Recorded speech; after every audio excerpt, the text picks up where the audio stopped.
Charis dan Shalom. Grace and peace from God the Father, from our Lord Jesus Christ, and from the Holy Spirit, our triune God, be with you wherever you are. Kasih karunia dan damai sejahtera dari Allah Bapa dan dari Tuhan kita Yesus Kristus dan dari Roh Kudus menyertai saudara di mana saja berada. The reading of the Word of God today is taken from the Gospel of John chapter 1 verse 19 up to 28. Bacaan firman Tuhan bagi kita pada saat ini diambil dari kitab Yohanes pasal 1 ayat 19 sampai ayat 28. Demikianlah bunyi firman Tuhan. Dan inilah kesaksian Yohanes ketika orang Yahudi dari Yerusalem mengutus beberapa imam dan orang-orang Lewi kepadanya untuk menanyakan dia, "Siapakah engkau?" Ia mengaku dan tidak berdusta, katanya, "Aku bukan Mesias." Lalu mereka bertanya kepadanya, "Kalau begitu, siapakah engkau? Elia?" Dan ia menjawab, "Bukan." "Engkau kan nabi yang akan datang?" Dan ia menjawab, "Bukan." Maka kata mereka kepadanya, "Siapakah engkau? Sebab kami harus memberi jawab kepada mereka yang mengutus kami. Apakah katamu tentang dirimu sendiri?" Jawabnya, "Akulah suara orang yang berseru-seru di padang gurun. Luruskanlah jalan Tuhan. Seperti yang telah dikatakan Nabi Yesaya." Dan di antara orang-orang yang diutus itu ada beberapa orang Farisi. Mereka bertanya kepadanya, katanya, "Mengapakah engkau membaptis? Jikalau engkau bukan Mesias, bukan Elia, dan bukan nabi yang akan datang." Yohanes menjawab mereka, katanya, "Aku membaptis dengan air, tetapi di tengah-tengah kamu berdiri Dia yang tidak kamu kenal, yaitu Dia yang datang kemudian daripadaku. Membuka tali kasutnya pun aku tidak layak." Hal itu terjadi di Betania yang di seberang sungai Yordan, di mana Yohanes membaptis. So far the reading of the Word of God. Blessed is he who reads and those who listen and obey the Word of God. Demikianlah jawab pembacaan firman Tuhan bagi kita pada saat ini. Diberkati bagi dia yang membaca dan mereka yang mendengar dan yang melakukan firman Tuhan. Tema khotbah bagi kita adalah sang perintis kedatangan Tuhan Yesus Kristus. Perintis kedatangan Tuhan Yesus Kristus, the forerunner of our Lord Jesus Christ. Saudara, di dalam ayat-ayat yang kita baca tadi, dari ayat 19 sampai ayat 28, saya menemukan betapa luar biasanya program Tuhan Allah di dalam menggenapi janji-janjinya di Perjanjian Lama tentang kedatangannya Yohanes Pembaptis yang menyiapkan jalan untuk kedatangannya Tuhan Yesus Kristus.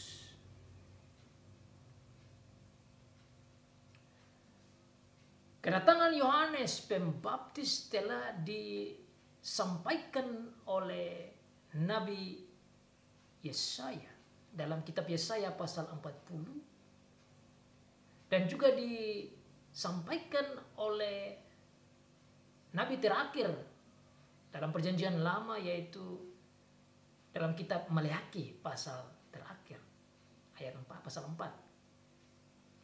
bahwa Yohanes itu akan datang dalam roh Elia,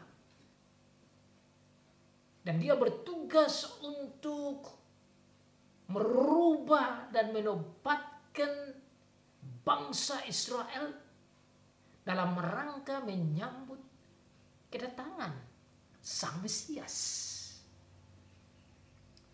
Sayangnya para pemimpin bangsa Israel, para ahli-ahli Taurat, para imam-imam, para tua-tua, para orang Farisi dan orang Saduki yang menjadi pemimpin-pemimpin rohani pada saat itu, yang tergabung dalam satu konsil besar namanya Sanhedrin. Mereka tidak mampu memahami apa yang telah dinabuatkan oleh Tuhan dalam kitab Yesaya itu, khususnya pasal 40 ayat 1 sampai ayat yang kelima, dan apa yang disebutkan dalam kitab Maleaki pasal 4, khususnya dalam ayat yang ke-5 dan ayat yang ke-6. Saya membaca ayat-ayat ini agar supaya kita bisa tertolong memahami Yohanes pasal 1 ayat 19 sampai ayat yang ke-28 sebagai teks kita. The scribes and the Pharisees and the Sadducees and the priests from the tribe of Levi that come together as the leaders, the spiritual leaders of the Israelite in the council named Sanhedrin, the Supreme Court.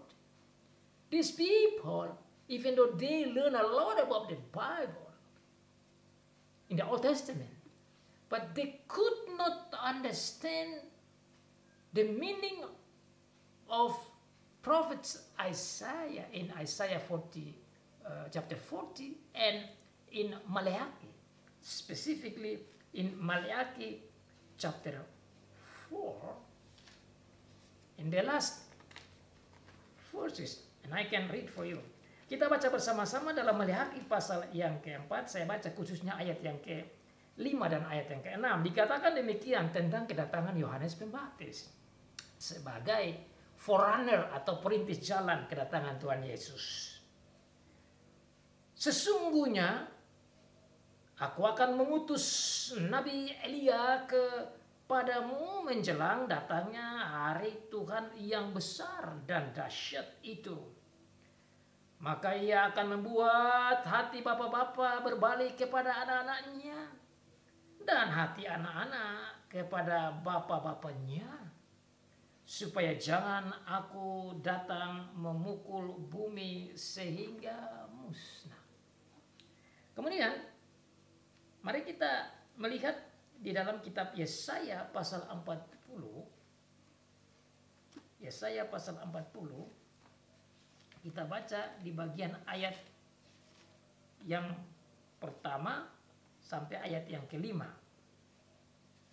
Yesaya 40 demikian bunyi firman Tuhan. Hiburkanlah, hiburkanlah umatku. Demikian firman Allahmu. Tenangkanlah hati Yerusalem dan serukanlah kepadanya bahwa perhambaannya sudah berakhir, bahwa kesalahannya telah diampuni, sebab ia telah menerima hukuman dari Tuhan 2 kali lipat karena segala dosanya. Ada suara yang berseru-seru, bersiapkanlah di padang gurun jalan untuk Tuhan. Luruskanlah di padang belantara jalan raya bagi Allah kita. Setiap lembah harus ditutup dan setiap gunung dan bukit diratakan. Tanah yang berbukit-bukit harus menjadi tanah yang rata dan tanah yang berlekuk-lekuk menjadi dataran. Maka kemuliaan Tuhan akan dinyatakan dan seluruh umat manusia akan melihatnya bersama-sama. Sungguh Tuhan sendiri telah mengatakannya. Dua bagian firman Tuhan ini, baik dari kitab Yesaya ini maupun dari kitab Maleakhi, sepertinya sulit dipahami, bahkan salah dipahami oleh para pimpinan Israel pada saat itu. Secara khusus para imam, ahli Taurat, orang-orang Lewi, orang-orang Farisi, dan orang-orang Saduki yang bergelut dengan firman Tuhan. Nah, itu kita akan melihat secara dalam sebentar di dalam percakapan mereka dengan Yohanes Pembaptis.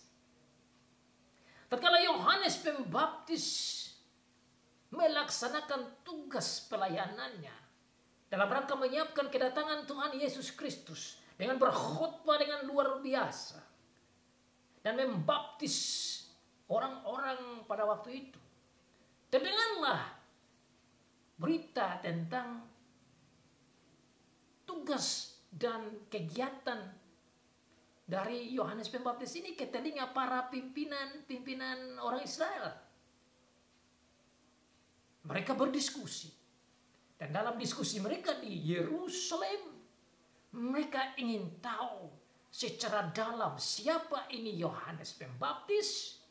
Mereka ingin tahu mengapa orang-orang datang kepadanya untuk mendengar pengajarannya dan mengapa dia membaptis orang.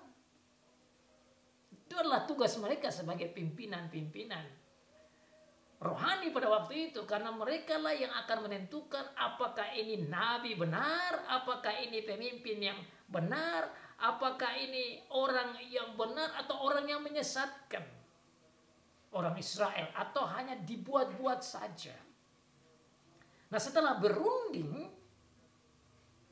mereka mengutus perwakilan mereka, dan dikatakan di sana perwakilan itu adalah beberapa imam. Selain beberapa imam, ada juga orang-orang Lewi. Dan dalam ayat yang lain selanjutnya juga dikatakan ada juga orang Farisi dalam ayat 24.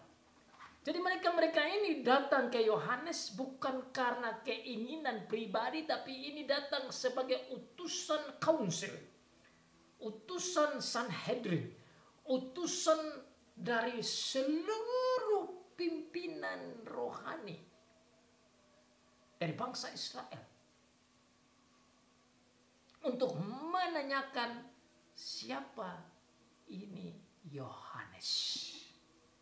Nah, sebelum saya menggali lebih dalam isi pertanyaan dan tujuan dan action dan percakapan dari utusan ini dengan Yohanes Pembaptis, saya ingin melihat lebih dalam tentang orang-orang Lewi dan imam. Orang-orang Lewi di dalam perjanjian lama itu adalah mereka yang adalah turunan dari Harun, yang merupakan turunan yang bisa menjadi imam. Hanya dari turunan Lewi sajalah yang bisa dipilih untuk melaksanakan tugas keimaman. Dari suku yang lain tidak bisa. Itu yang Tuhan tetapkan. Tetapi saudara, tidak semua orang Lewi itu menjadi imam. Contohnya, Yohanes Pembaptis sendiri. Bapaknya adalah seorang imam.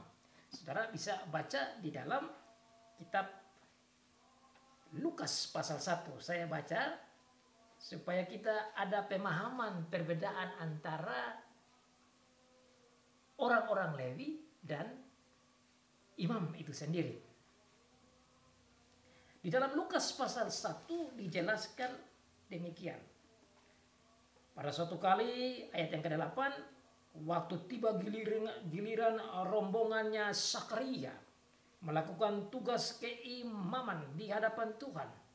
Sebab ketika diundi, sebagaimana lazimnya untuk menentukan imam yang bertugas, dialah yang ditunjuk untuk masuk ke dalam bait suci dan membakar ukupan di situ. Ayat 8 dan 9 ini menunjukkan bahwa bapaknya Yohanes, Sakaria, itu adalah seorang imam. Dan untuk menjadi imam itu mereka harus dipilih.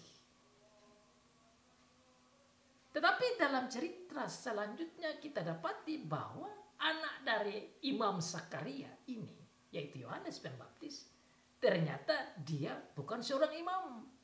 Dia justru menjalankan tugas sebagai seorang nabi. Jadi di sini saudara kita bisa simpulkan bahwa tidak semua turunan Lewi itu menjadi imam. Tetapi bagaimanapun di dalam memberikan utusan orang-orang Lewi ini juga diutus. Selain imam-imam, orang-orang Lewi juga diutus untuk menjadi perwakilan untuk menanyakan, menginterogasi, menginterview, mencari tahu siapa ini Yohanes. Dalam ayat selanjutnya itu kita bisa melihat bahwa mereka dalam hati mereka, pikiran mereka, jangan sampai Tuhan Yesus itu, artinya Kristus itu adalah Yohanes sendiri. Yang dimaksud itu adalah Mesias. Mereka menduga bahwa Yohanes itu adalah Mesias yang dijanjikan. Ini sudah mulai kesalahan interpretasi atau kesalahan dugaan di awal. So you see that the Sanhedrin, the leaders, sent the representative of them from the priests and some of them from Levi and even the Pharisees to come to ask question to John, who is he? In their mind, they think John is supposed to be the Messiah. And you can see in the next verse. Mereka pikir bahwa Yohanes itu adalah Mesias. Maka dalam ayat selanjutnya dikatakan, saya baca dari ayat 19. Dan inilah kesaksian Yohanes ketika orang Yahudi dari Yerusalem mengutus beberapa imam dan orang-orang Lewi kepadanya untuk menanyakan dia. Pertanyaannya, siapakah engkau? Dan ia mengaku dan tidak berdusta, katanya, aku bukan Mesias. I'm not the Messiah. He answered them. He answered them honestly and he did not lie to them. To make clear to them that he is not the Messiah. He is not the Christ.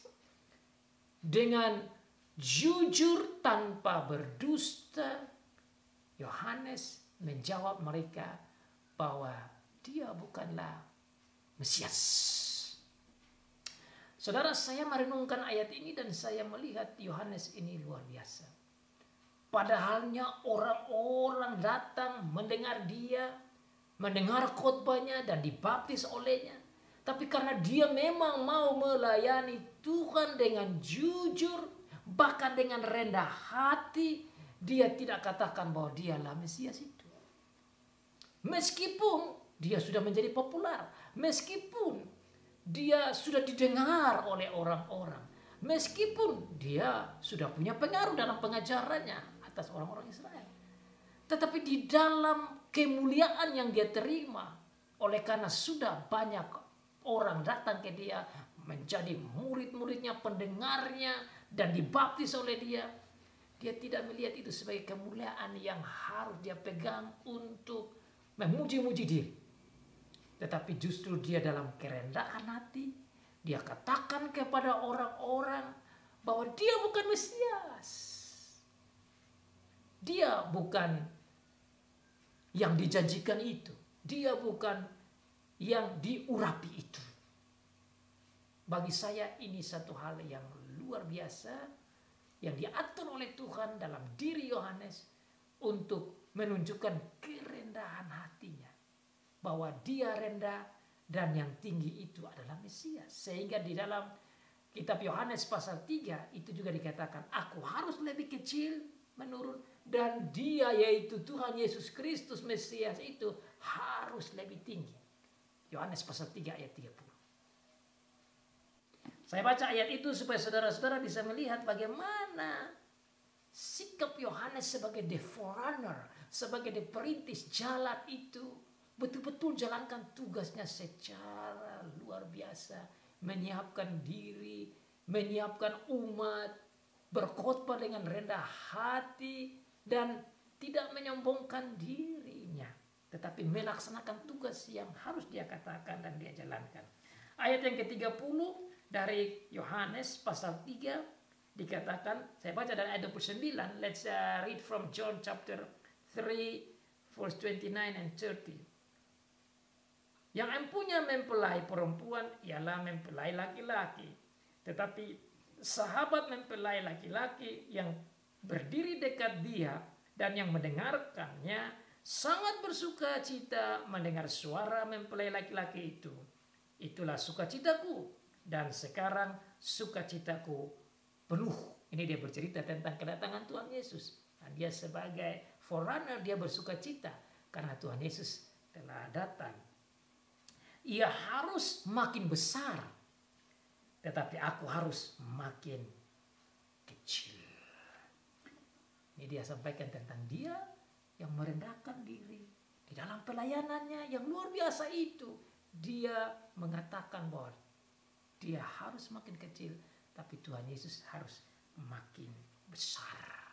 So you see the humbleness of John the Baptist in serving God, in serving our Lord Jesus Christ, in preparing the ways for the coming of our Lord Jesus Christ. He did not see that as a glory. He even said, I must become lesser and he must become bigger and growing more and more. Lalu mereka bertanya kepadanya, kalau begitu siapakah engkau? Elia. Mereka berpikir bahwa Yohanes ini adalah Elia. Kesalahan berpikir mereka tentang Yohanes adalah Elia itu karena apa yang dikatakan oleh Maleaki. Dikatakan dalam kitab Maleaki pasal 4 ayat 5 dan 6 bahwa pada akhir kedatangan Mesias itu akan datang Yohanes. Saya baca lagi. Sesungguhnya aku akan mengutus Nabi Elia kepadamu menjelang datangnya hari Tuhan yang besar dan dahsyat itu. Maka ia akan membuat hati bapak-bapak berbalik kepada anak-anaknya dan hati anak-anak kepada bapak-bapaknya supaya jangan aku datang memukul bumi sehingga musnah. Ayat inilah yang membuat mereka berpikir bahwa Elia itu akan datang pada hari Tuhan. Jadi tatkala mereka mendengar dari Yohanes katakan bahwa dia bukan Mesias, maka mereka mulai berpikir kalau dia bukan Mesias berarti dia ini adalah Elia. Karena Tuhan berjanji bahwa Tuhan akan membangkitkan Elia. Aku akan mengutus Nabi Elia. Jadi seakan-akan Elia itu bangkit kembali dari kematiannya atau dari keadaannya yang semula sudah di surga, dia datang kembali untuk menyiapkan kedatangannya Mesias. Jadi mereka memahami ayat itu secara harfiah. Tetapi Yohanes Pembaptis menjawab kepada mereka, bukan.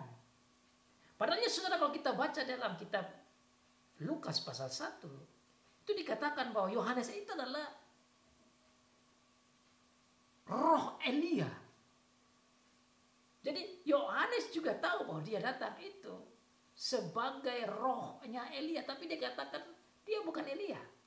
Kenapa? Karena pemahaman dari orang-orang Lewi dan para imam yang datang menanyakan dia itu, mereka berpikir bahwa dia itu adalah Elia yang diutus oleh Tuhan.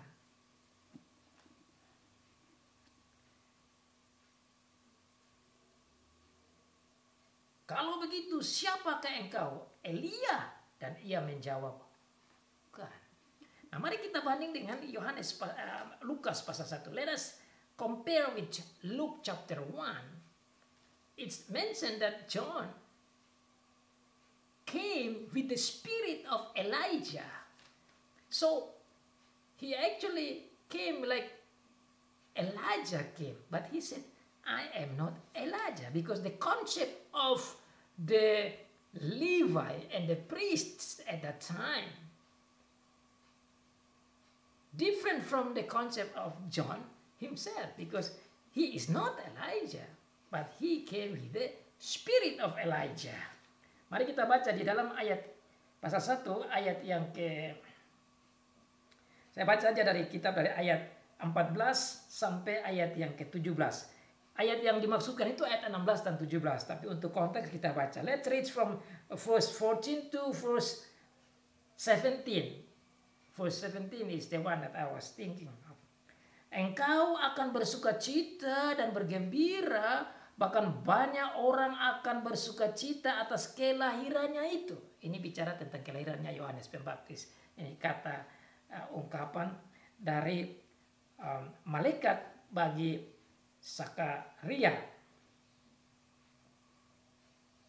Ayat 12 sudah dikatakan di sana. Nah, ayat 15. Sebab ia akan besar di hadapan Tuhan dan ia tidak akan minum anggur atau minuman keras, dan ia akan penuh dengan Roh Kudus mulai dari rahim ibunya. Penuh dengan Roh Kudus mulai dari rahim ibunya. Ia akan membuat banyak orang Israel berbalik kepada Tuhan Allah mereka, dan ia akan berjalan mendahului Tuhan dalam roh dan kuasa Elia, untuk membuat hati bapa-bapa berbalik kepada anak-anaknya dan hati orang-orang durhaka kepada pikiran orang-orang benar, dan dengan demikian menyiapkan bagi Tuhan suatu umat yang layak baginya. Ayat 17 penting sekali untuk memahami ayat dari Yohanes tadi. Ia akan jalan mendahului Tuhan dalam roh dan kuasa Elia. Yohanes tahu bahwa dia punya kuasa dan roh Elia, tetapi dia tahu bahwa dia bukan Elia. Tetapi orang-orang Lewi dan para imam berpikir bahwa dia itu adalah Elia berdasarkan Maliaki pasal 4 ayat 5 dan 6. Maka mereka melanjutkan pertanyaannya yang ketiga. Dia bukan Mesias, dia bukan Elia, Mereka bertanya, engkaukah nabi yang akan datang? Pertanyaan ketiga. Ia menjawab, bukan. Saudara, Yohanes sebenarnya nabi. Tapi kenapa dia menjawab bahwa dia bukan nabi? Karena pemahaman orang Yahudi pada waktu itu, para imam-imam, orang Lewi, bahwa akan datang nabi yang dibangkitkan dari kematiannya. Jadi konsepnya itu beda dengan konsep nabi yang dipahami oleh Yohanes. Dia bukan nabi yang dibangkitkan dari kematian dan muncul, tetapi dia memang lahir dari bapa dan mamanya sendiri. Sehingga dia katakan dia bukan nabi yang mereka maksudkan. Maka kata mereka kepadanya, siapakah engkau? Nah, pertanyaan yang keempat muncul, dia bukan Mesias. Kalau bukan Mesias, mungkin dia Elia. Kalau bukan Elia, mungkin nabi yang akan datang. Sekarang bukan juga nabi yang akan datang. Nah, kalau begitu, siapakah engkau?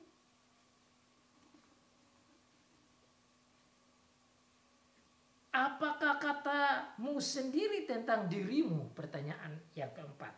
Jawab Yohanes Pembaptis. Akulah suara orang yang berseru-seru di padang gurun. Luruskanlah jalan Tuhan, seperti yang telah dikatakan oleh Nabi Yesaya.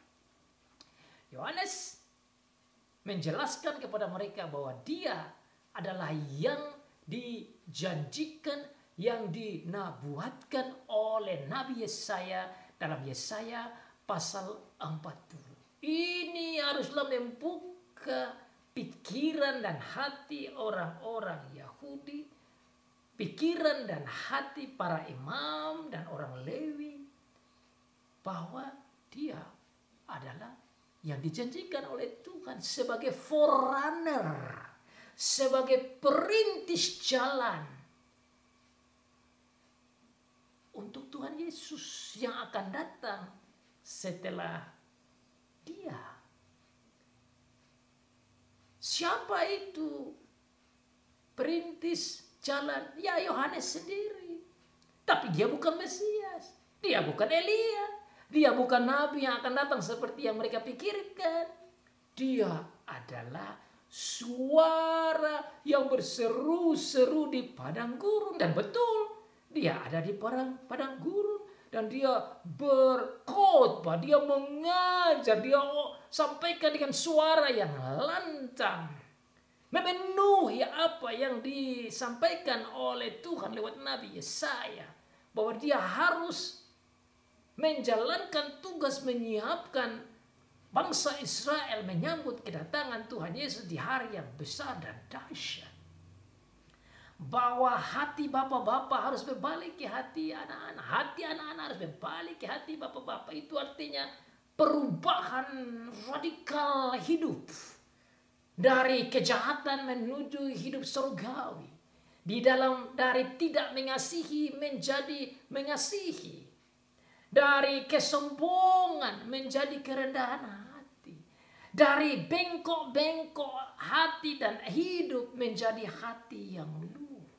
Itu diungkapkan di dalam Yesaya yang kita baca tadi. Sama juga yang diungkapkan di dalam kitab Maleakhi pasal yang keempat ayat 5 dan 6. Itulah tugas dia sebagai yang berseru-seru, sebagai suara yang berseru-seru di padang gurun. Siapkanlah jalan untuk Tuhan.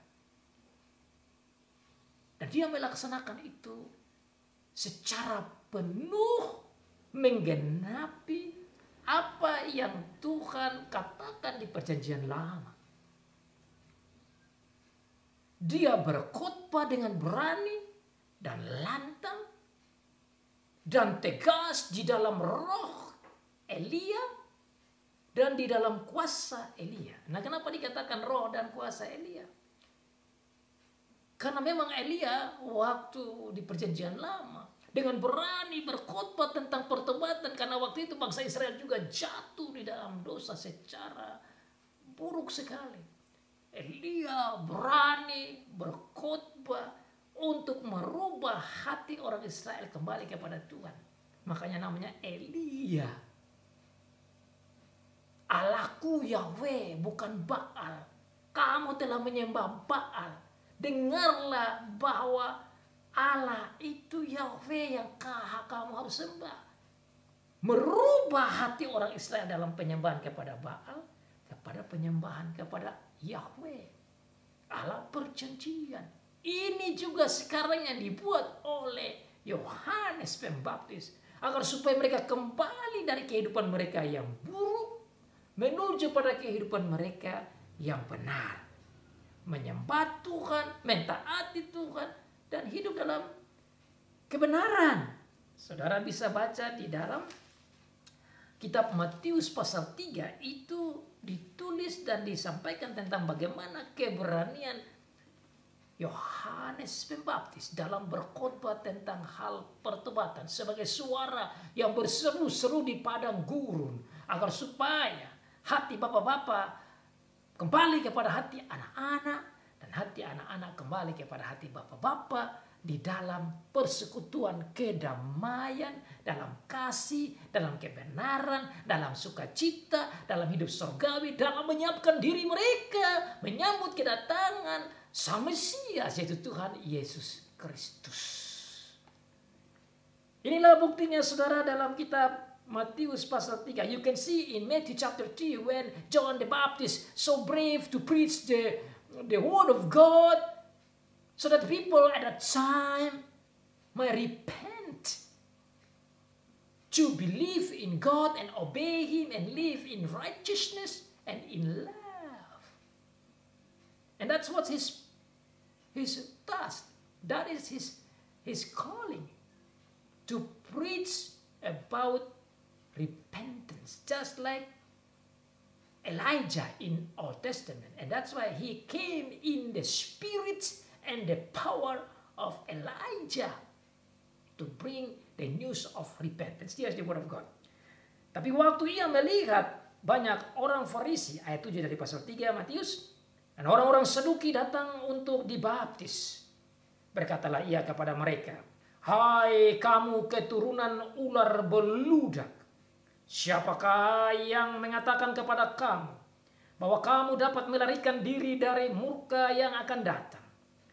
Jadi hasilkanlah buah yang sesuai dengan pertobatan, dan jadi janganlah mengira bahwa kamu dapat berkata dalam hatimu, Abraham adalah bapa kami. Karena aku berkata kepadamu, Allah dapat menjadikan anak-anak bagi Abraham dari batu-batu ini. Kapak sudah tersedia pada akar pohon, dan setiap pohon yang tidak menghasilkan buah yang baik pasti ditebang dan dibuang ke dalam api. Aku membaptis kamu dengan air sebagai tanda pertobatan, tapi ia yang datang kemudian daripadaku lebih berkuasa daripadaku, dan aku tidak layak melepaskan kasutnya. Ia akan membaptis kamu dengan Roh Kudus dan dengan api. Alat penampis sudah di tangannya. Ia akan membersihkan rumput pengerikannya dan mengumpulkan gandumnya ke dalam lumbung. Tetapi debu jerami itu akan dibakarnya dalam api yang tidak terpadamkan. Saudara, khotbah yang sangat tajam, keras, tanpa takut. Hai kamu keturunan ular beludak, jangan bangga sebagai anak Abraham. Kamu akan dihakimi. Itulah the spirit and the power of Elijah. Itulah kata-kata dalam kuasa dan roh Elia dalam menyampaikan khotbah yang membawa pertobatan bagi bangsa Israel tanpa takut. Dia berkhotbah dengan lantang dan dia berseru-seru di padang gurun. Seperti yang dikatakan oleh Nabi Yesaya. Itulah penggenapan, the forerunner, penggenapan perintis jalan bagi kedatangan Tuhan Yesus Kristus. Menggenapi apa yang Tuhan Allah katakan Dalam Yesaya pasal 40 dan dalam Maleakhi pasal 3, Tuhan membuktikan janjinya sebagai janji yang benar, dan dia wujudkan janji itu dalam kedatangan Yohanes sebagai perintis, the forerunner of our Lord Jesus Christ. What a wonderful and faithful God we have. Dengan datangnya Yohanes Pembaptis, dan dengan berkhotbahnya Yohanes Pembaptis, dan dengan pengajarannya Yohanes Pembaptis, dan dengan baptisan Yohanes Pembaptis, di dalam berteriak dan berseru di padang gurun, Tuhan Allah membuktikan kepenuhan kegenapan janjinya bahwa dia adalah Allah yang setia. Dia katakan, dia genapi, dan pengenapan itu ada dalam Yohanes Pembaptis.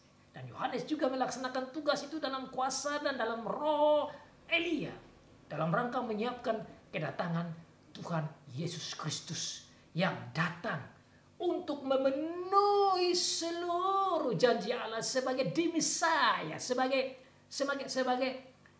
Mesias itu, sebagai Kristus itu, sebagai yang diurapi, yang lahir, yang menderita, yang mati demi keselamatan saudara dan saya.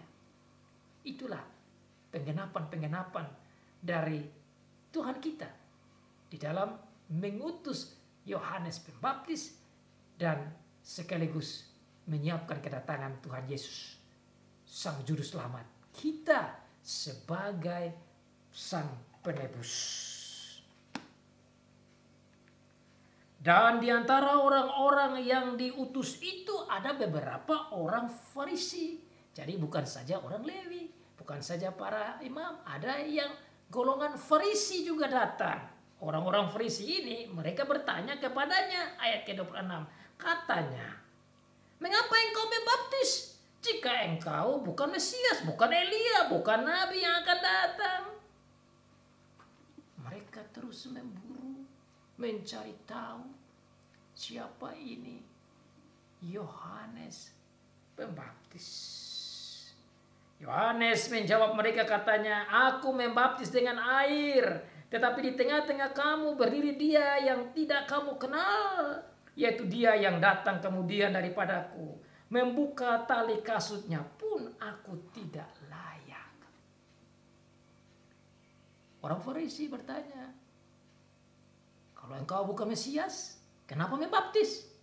Kalau engkau bukan Elia, kenapa membaptis? Kalau engkau bukan Nabi, kenapa membaptis?"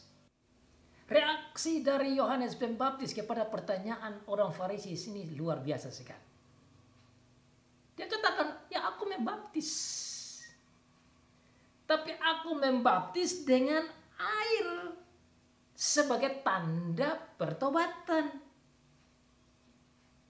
Tetapi di tengah-tengah kamu berdiri dia yang tidak kamu kenal." Jadi dalam pertanyaan ini, saudara, dijawab oleh Yohanes Pembaptis dengan mengakui bahwa memang dia baptis dengan air. Karena dia ditugaskan sebagai forerunner. Tetapi yang paling utama itu bukan dianya. Pertanyaan yang dijawab oleh Yohanes Pembaptis ini sekaligus Yohanes mau menunjukkan betapa dia bukan orang penting. Ya, saya bukan Nabi seperti kamu pikirkan. Saya bukan Elia seperti kamu pikirkan. Saya bukan Mesias itu. Saya datang hanya untuk menyiapkan jalan bagi dia. Yang terutama dan yang penting dan yang harus kamu pikirkan dan harus kamu siapkan untuk menyambut kedatangannya itu yaitu Sang Mesias. Dia yang ada di tengah-tengah kamu, yang baginya itu saya sendiri tidak bisa membuka kasutnya. Membuka tali kasutnya pun aku tidak layak. Ungkapan membuka tali kasut yang ada di kaki menunjukkan betapa mulia dan agung dan perkasa Tuhan Yesus Kristus. Dia mau melihat bahwa Tuhan Yesuslah yang harus diterima, yang harus disembah, yang harus dimuliakan, yang harus dipercayai sebagai Sang Mesias, Sang Juru Selamat. Jadi dia giring mereka ke Tuhan Yesus. Itulah kesaksian yang berpusat pada juru selamat. Bukan pada dirinya, tapi pada juru selamat yang harus makin besar dan dia harus makin kecil. Luar biasa kesaksian Yohanes Pembaptis sebagai forerunner. Dia kecil, Tuhan Yesus besar. Dia rendah, Tuhan Yesus mulia. What a great witness that we can learn from God through John the Baptist. Kesaksian yang luar biasa yang harus kita belajar. Bagaimana Tuhan Yesus harus dipuja, dipuji, dan dimuliakan, disembah, dan ditaati. God bless. Amin.